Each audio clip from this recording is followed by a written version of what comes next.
Well, the World Health Organization and the CDC are at it yet again. You see, the CDC has just issued 2 brand new death warnings for the American people. And coincidentally, at the same time, the World Health Organization has decided that they were going to go ahead and implement the European Union-style vaccine global passports for the entire world. It's almost as if the two are in sync, to accomplish some kind of agenda. Wink and nod there. But before I begin, I want to remind you, please check your subscription to my channel. Unfortunately, YouTube has been removing people, so please make sure you are still subscribed to the channel. And by the way, the little bell over here, if you please would also make sure that the bell is clicked at the very top where it says all, so you are getting those subscriptions. Otherwise, they won't send them to you, unfortunately. But with that, I want to give a shout out also to my partner, Noble Gold Investments. I want to get you guys over to lisahavengold.com. Fill out that information, click get it now, and they're going to send you this investment guide. We all know that there is a lot of crap happening with the bank runs and everything that's going on with the banks. So I've purposely partnered with them to make sure that you guys are protected in the same way that I am. So check it out. And right now you get this 1/4 ounce gold bullion coin that I'm showing you on the screen here with any approved plan. Amazing offer. Give them a call. Want more information? Click that more button or click in the description box below. All right. So let's dive in to first these warnings that were just put out by the CDC. Let's start with their latest warning that they just put out recently. Take a look. This is on Gateway Pundit. The CDC is now warning of a deadly bacteria that kills up to 50% of patients detected across the United States Gulf Coast. The CDC is sounding the alarm on a deadly bacteria that purportedly kills up to 50% of people it infects, and it is now an endemic to the U.S. Gulf Coast. It goes on. Burkholderia pseudomallei is likely lurking in soil and the stagnant waters across 1,600 miles from Texas to Florida, warns Dr. Julia Petrus, an epidemic intelligence service officer at the CDC. The bacterial infection induces pneumonia and sepsis and can be fatal. Other symptoms of B. pseudomallei infection include joint pain, fever, headaches in the early stages. Globally, the infection kills approximately half of the people it infects. Others are asymptomatic and fight off the pathogens with natural immunity. Now, it goes on to state this. This is what Petrus said, quote, "Doctors are now on alert for the disease, which can initially be misdiagnosed as another infection," Petrus said. It's estimated that there's probably about 160,000 cases a year around the world and 80,000 deaths. This is one of those diseases that is also called the Great Mimicker because it can look like a lot of other things. So here we have the CDC issuing an alert to us saying, be on the lookout for, this particular disease. And I believe it's along the coastline between Texas and Florida. Some of the other states that it include, and I'm just going to go off of the sheet here, Kansas, Texas, Minnesota, Louisiana, and Alabama, kind of all those areas. They're saying, be on the lookout for this deadly thing that can kill up to half of the people. But it's interesting that that wasn't the only alert that they put out just prior to or around the same time as this World Health Organization announcement. Take a look at this one here. And this is on Headline News USA. CDC warns that Pride events could spawn massive monkeypox outbreaks. And here is that CDC warning, and you can see it was updated May 17th. And here's what it says. The CDC continues to assess that the risk of resurgence of monkeypox outbreaks is substantial in the U.S.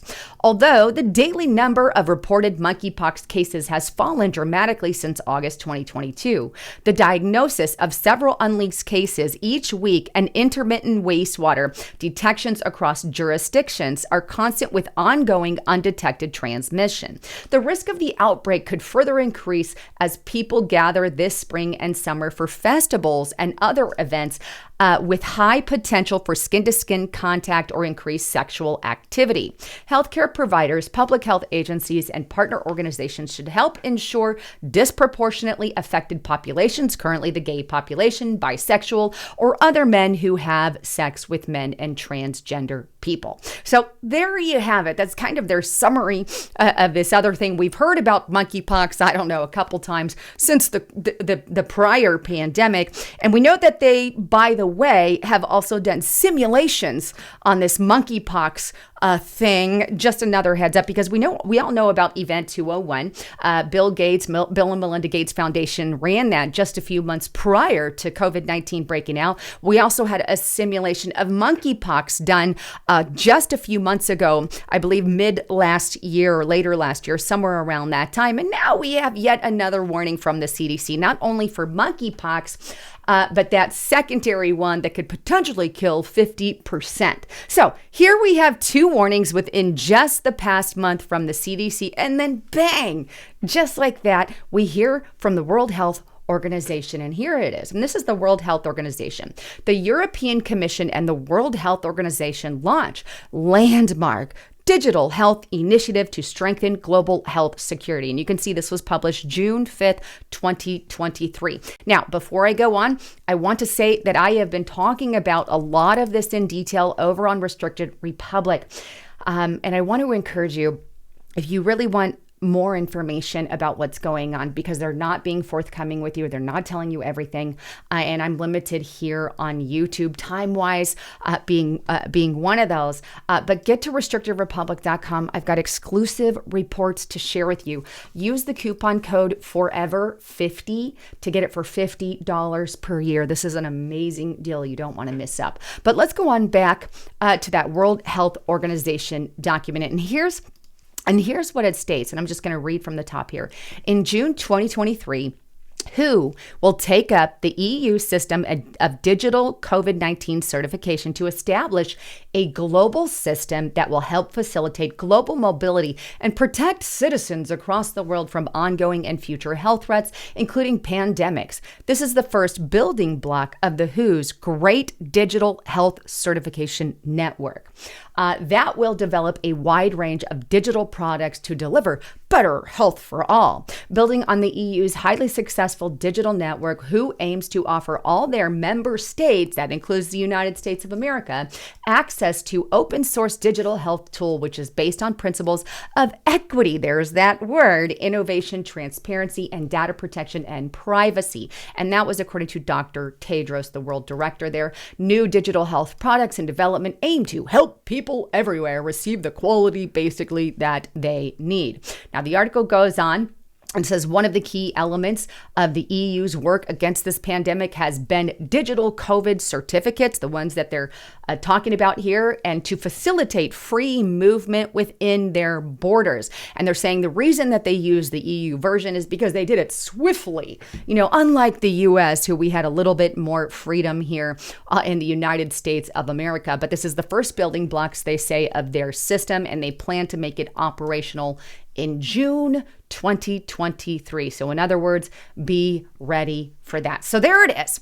So in a nutshell, the World Health Organization has decided, hey, we're going to go ahead and put this thing together. We're going to use the EU version. Now, we all know, and I've been talking about, the World Health Organization has a treaty that they have signed, an international treaty with all of their members, that they can be in charge of everyone's health in the event of a pandemic. They also, by the way, get to decide what the pandemic is, what qualifies as a pandemic, and what they are going to tell all their member states to do. If they tell you to lock down, Tedros tells you to lock down, you're going to lock down. If Tedros says you got to take the vax, you got to take the vax. These are the kinds of things that the World Health Organization is attempting to implement to all of their states. Now, if we have a bumblehead in office like Joe Biden, you can guarantee this is coming to the United States of America full-fledged. But if we get a Republican in, I think we're going to have a little bit more leeway. So there's a lot of things on the line here. But here specifically, we have the CDC giving new alerts in order to, I believe, this is my opinion, to push the World Health or to push the American people to want that from the World Health Organization. It's like, look at all this. Look at this. We could have another pandemic with this monkeypox. We could have another, we're all going to die. We got this new 50% that kills everyone. So you may want to sign in on the World Health Organization kind of thing. It's like, these globalists and globalist organizations all think alike and all linked, which a lot of them really are, because unfortunately they are on the same agenda, and the agenda is not ours, of the American people. We want freedom. They want control. That's the entire purpose of this World Health Organization COVID-19 vaccine passport certificate that they are going to be implementing to all of their member states. It's not a question of if, it's a question of they are going to do it. The question therein lies is the United States going to comply as a member state as long as the Democrats are in charge? Yes, because they want more tyranny and they want control of you. They want control of your body. They want control of everything that you do. And that is what this World Health Organization is also after. And so do a lot of our Republicans, a lot of these rhinos. Now, that said, again, I have been talking about the peace treaty from the World Health Organization. I have been talking about this agenda for a long time. I have said for years that they wanted not only like a health agreement, but eventually an economic one. We're talking full CBDC implementation. They want everything on a global scale. And it's downright terrifying, because every time that has happened in history's past, go back to, some of the things like Nero and whatnot, it's been a hellhole for everyone. We will all be nothing but a little peons and talk about the book of Revelations on steroids. That's what that's going to usher in. Anyhow, wanted to bring you guys the latest on all of that. Again, please check your subscriptions. I love all of you. I'm Lisa Haven, signing out.